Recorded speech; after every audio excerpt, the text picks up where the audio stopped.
Scorpio, welcome to your monthly horoscope for May 2024. My name is Adina. I'm an intuitive astrologer, and in these monthly horoscopes, I go over the major themes, topics, and energy you will be navigating for the month ahead. Now, don't forget to like, share, and subscribe if you align with my energy and enjoy my content. So let's get right into it. So, the end of April, we had Mars enter Aries and Venus enter Taurus. So, this is really great for our motivation, willpower, and drive, having Mars in its home sign of Aries. Now, you do want to know your personal relationship with Mars. Mars is also your co ruler because Scorpio is ruled by Mars and Pluto. So, you really feel these Mars energies, but you want to know if Mars is your most malefic planet or not. And how you can determine this is if you're born during the day, Mars is your most malefic planet. If you are born at night, Saturn is your most malefic planet. So, Mars being in your sixth house, the sixth house rules your work, health, and daily routine. So, sometimes having Mars transit the sixth house, we can experience inflammation or health issues, just acute issues. Or we may be very determined to change our daily routine in some way, focus on our nutrition. It really, really depends on our own personal relationship with Mars. And then having Venus in the seventh house of relationships, partnerships, and one-on-one connections, this is really great, especially Venus ruling that seventh house for you because Venus rules Taurus. So starting the month off, we're definitely starting with a lot. I feel like a lot more easier energy. April was very heavy because we were in eclipse season. We also had Mercury retrograde. So I'm really liking the energy for May. Now, on the second, we have Pluto stationing retrograde. So Pluto entered Aquarius back in January. And actually, in February, we had all of the personal planets enter Aquarius and form conjunctions to Pluto. Now, when we have planets form a conjunction, this is almost like a new moon for these planets and energy. So you want to think back to February, what you were moving through, what you were starting, because this is going to give you an idea of what these aspects to Pluto are going to bring. So, for example, on the third and fourth, we've got Mars forming a sextile to Pluto. This could be some type of opportunity coming in for you around whatever was seeded or started at the time of that conjunction. Now, on the 6th, we're going to have Mercury form a conjunction to Chiron. And I did post a Mercury retrograde video on my channel. You can check that out. I get really deep into these energies. But this is the third and final conjunction Mercury is going to make to Chiron. And Chiron has been, really triggered and activated this last month. We had the solar eclipse conjunct Chiron exact on April 8th, which really triggered a lot around healing old wounds, old vulnerabilities, insecurities. And so when we have Mercury form a conjunction to Chiron, there could be some clarity or understanding around whatever you've been moving through around healing this past month. So we definitely want to pay attention on this day, conversations we're having, information we're receiving, or even intuitive downloads, even our thoughts. On the 7th, we've got our new moon in Taurus. So this is a great time to set intentions around relationships and partnerships.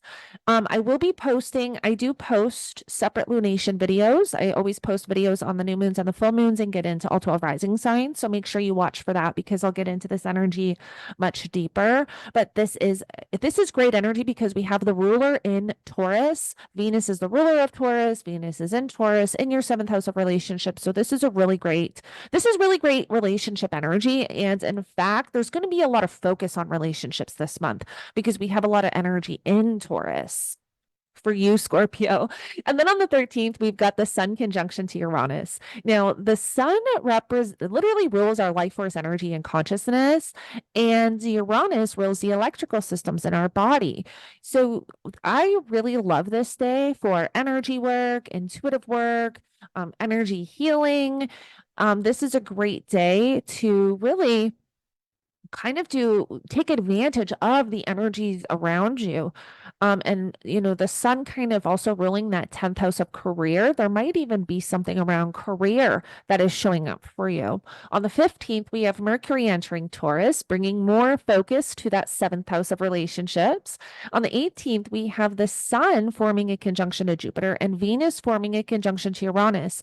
So this is really great energy. This is energy we definitely want to utilize the month of May, especially, for you around relationships. There might, and like I said, there's going to be a lot of focus on relationships, but there could be like a lot of beautiful surprises or sudden surprises around relationships, especially in Venus forms that conjunction to Uranus. So you do want to pay attention around this time, kind of what is showing up around your partnerships, whether it's current partnerships or even new people, coming in.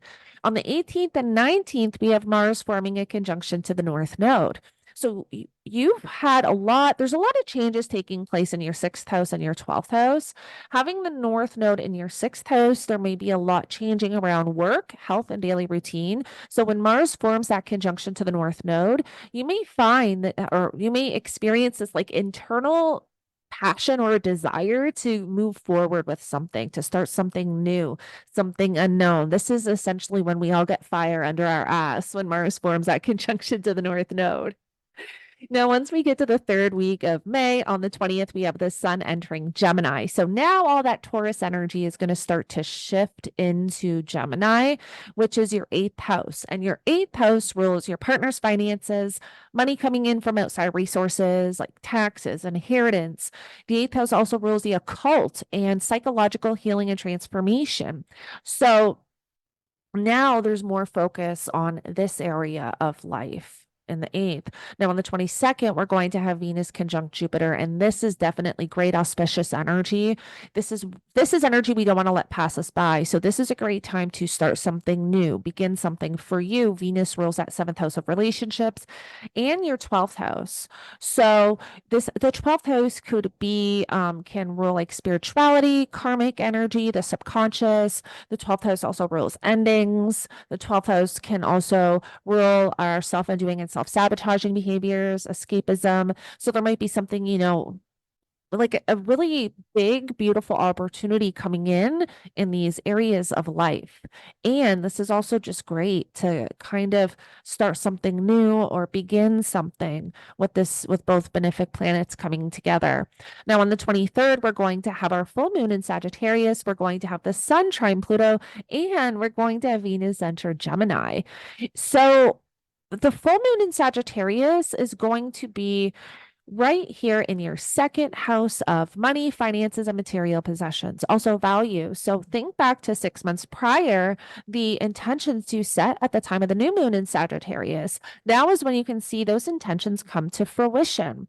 Now, when the sun forms a trine to Pluto, this is like really beautiful transformational energy taking place. We also want to think back to the beginning of the year, end of January, beginning of February, what was showing up collectively and individually, because this is when there can be some type of really big transformation or understanding or clarity around something. And also the sun ruling that 10th house of career, there might be, again, something really beautiful coming in around career. Then we also have Venus entering Gemini. So then Venus is going to enter your 8th house, bringing more focus into those 8th house themes and topics. And on the 25th, we have Jupiter entering Gemini. So that is a really big energy shift. We've had Jupiter in Taurus for roughly 12 months. It takes Jupiter about 12 months to transit each sign. So now you have Jupiter in your 8th house, bringing in opportunity and abundance in this area of life, which is one of your financial houses. It could be your partner's finances, or it could be, receiving money from some type of outside resources, or maybe an inheritance or something along those lines.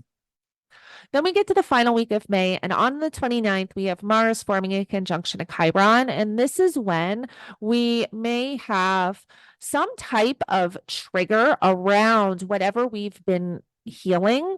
So because there's been so many Chiron activations, when whatever you've kind of been moving through the last month and a half, with the Chiron activations, this is where there really can be some type of trigger. So I have been telling all the other signs, this is a day where we do just want to pay attention to what is showing up for us.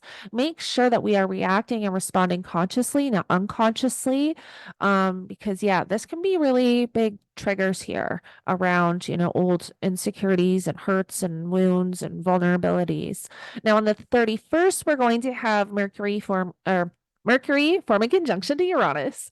And so this is a day, actually, this is a really big day for intuitive downloads, but this is also a day where we can feel very anxious because Mercury literally rules our mind and our thoughts. Uranus rules the electrical systems in our body, but Uranus is also the great awakener. So this could be like very powerful for awakening or enlightenment or clarity around something, but it can, feel very anxious. You may have a hard time kind of slowing the mind down.